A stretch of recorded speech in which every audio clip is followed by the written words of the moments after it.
nasa likod ko ang Devil's Mountain at sa video to pupunta tayo doon. Ito ay kasama rin sa Devil Mountain series natin.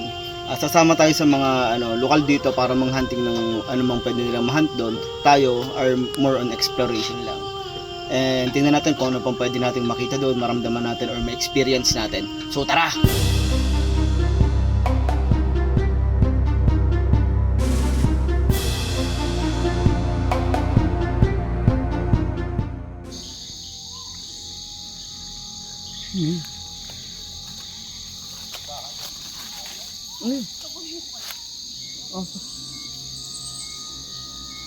May mga pamilyar na boses na malayo. Hindi natin alam, parang taas ng lugar na to, parang imposible. Kung naririnig nyo, lahat kami napatigil dito. Sobrang imposible. Marinig pa tayong tao dito yung iba bukod sa atin, na parang tinatawag yung mga pangalan natin. Medyo creepy aga pa.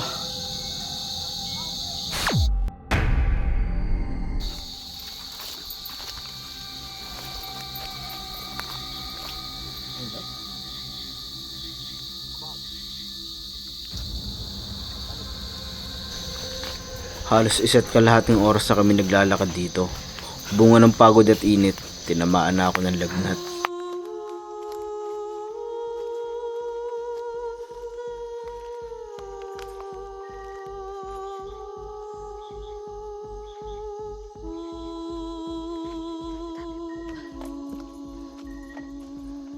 So excited sila mag-hunt kasi yung gabi na siyempre bayo ko hinahanap. Tayo kasi more exploration lang naman muna. Sila mga nasa hunting. So ayun, along the way pupunta din sa pupuntahan natin, naghahanap sila ng mga bayo ko. Hindi naman yung endangered species, marami pa namang ganun dito. Medyo naiiwan na tayo, tara na. Sobrang sukal na at wala nang daanan ng tao, pero pinagpatuloy pa rin namin ang paglalakad papunta sa destinasyon namin. Ang tao?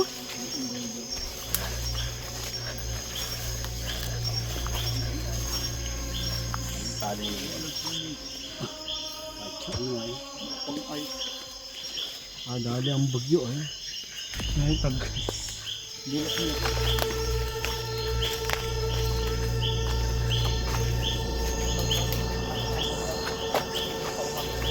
Sa part na to, may nakuhanan pa kami para kakatuwang bagay. Panoodin yung mabuti.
Ano sa tingin nyo? Sigarilyo nga ba ito ng kapre o pinaglalaroan lamang kami ng imahinasyon namin? Takot naman ako dun. Naglilinga si ano.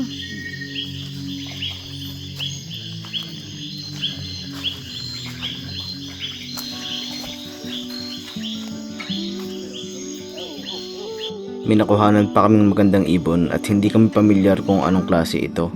Comment down below kung alam nyo kung anong tawag dito.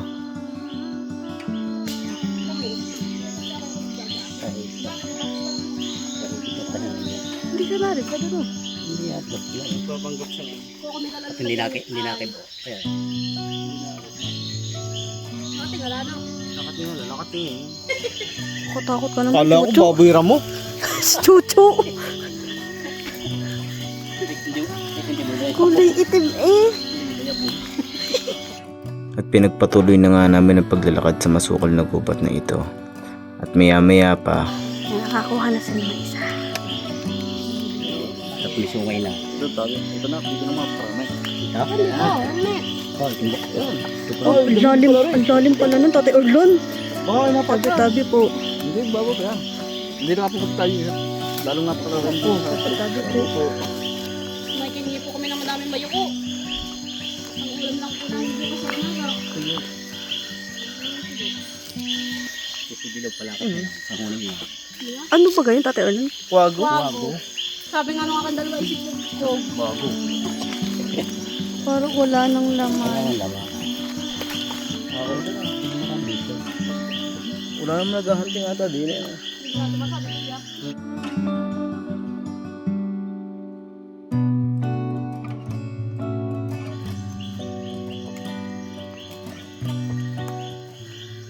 Sa part na to, tinitingnan natin tong mga itaas kung may makakapture tayong unggoy o kaya kakaibang mga ibon. Ano, mag-chill. Kasama natin. Okay? Pandiinaw. Kung atin mag-chill.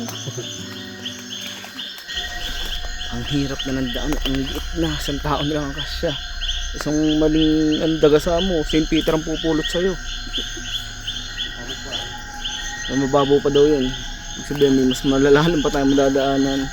Daan ka naman. Baka naman ikaw madulas.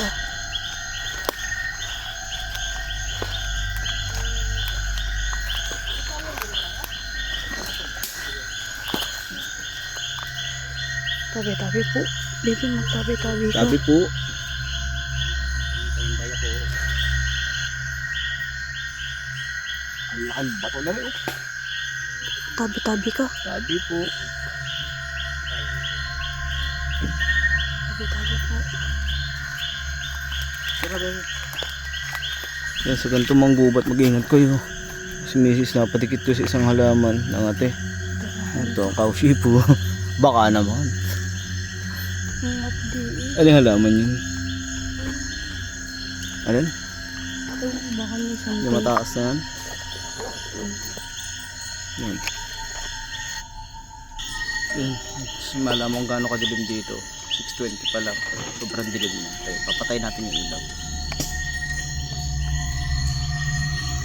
Kita nyo ba ako?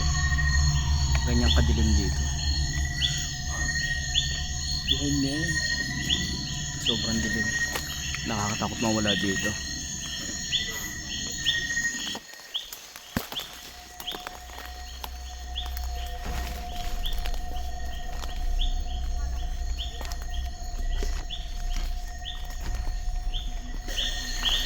So, ganun kasukal dito sa dinadaanan natin. Kapihan. Yan. Kape? Oo.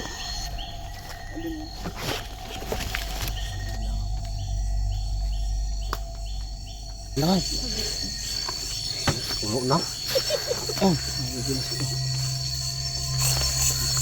Ito ngayon nagagalit sa akin kanina.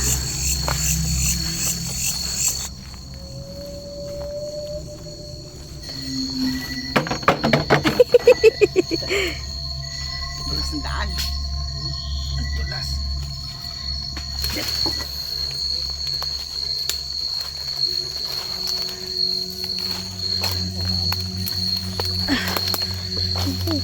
Walang kakajitan to. Ito dapat. Takos pala na ray.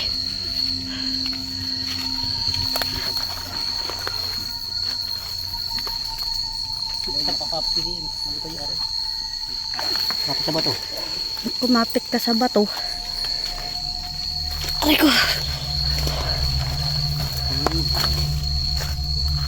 Tulas. Kapit ka dyan sa bato.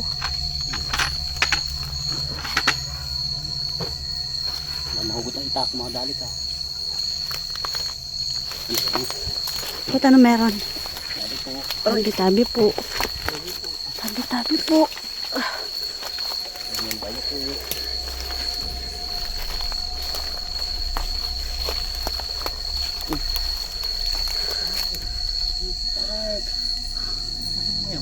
Nasa taas Tatay Ulan. Pataas naman po tayo. Ulit. Ayan. Kasi doon nga po tayo sa balikat pupunta. Ayan.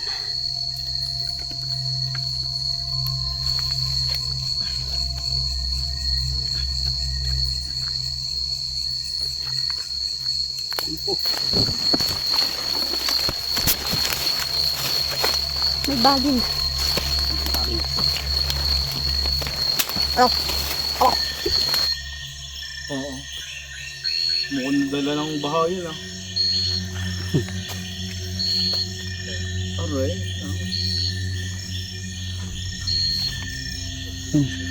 Ayan, natawag na mahabang bato para itong trend sa sobrang haba. Isang buo yan. Hindi nyo katulad yung ibang batong patong-patong, isang buong bato yan. Na parang inukit. Possible sa ano yan. It's either sa tagal ng panahon na naagusan ng tubig ng lugar na to kaya naukit yung bato. Or dahil sa putok ng bulkan dati. Ayun doon, doon, no? Sobrang haba niyan. Ayan, ito yung mahabang bato. Bato talaga siya. Literal na bato. Bedrock. Hanggang dun pa daw siya, dun. Sumahang doon dito eh. Itong daan na ito? Oo. Ang pinakumpisahan niya, napakaliit. Na kaunti lang ang tatak ng buhangin at saka tubig. Oo. Lumaki na lang lumaki. Yan na rin ah? Oo, naganda din. Nada ko hindi na kalagain. Kalalo kayo. Oo. Pag inaikot. Doon ba? Tapos na kaya, dahil lumusong na. Buhay na yan. Ganyan load lang dito. Tatlong ganyan nalalari. Kaso nga ay iyak na. Sa baba, hindi ba kataway? Hindi wag po siya nadaanan at mamamatay yan. Ay, inalayak ko ay sa talabay.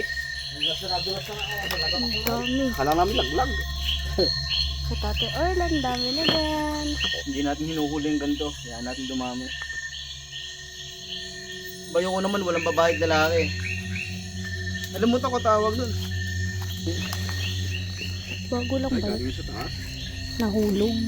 Ayun, gumulong yan. Oo. Galing sa taas, tapos umuntog sa kapwa. Bago lang nga rin, wala pang kalupa-lupa. Oh, Aray ko. Si Orlan. At dahil nagbabadya na nga ang ulan, nagpasya na kaming umuwi. Ito po. salamat ho. Ayan na, nakapatak na.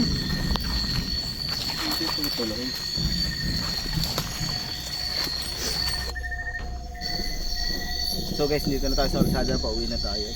Naigit di pa tayo naabot ng malakas sa ulan. Mabilis talaga ang pauwi kaysa sa papunta. Sana na-enjoy nyo itong video and subscribe for more.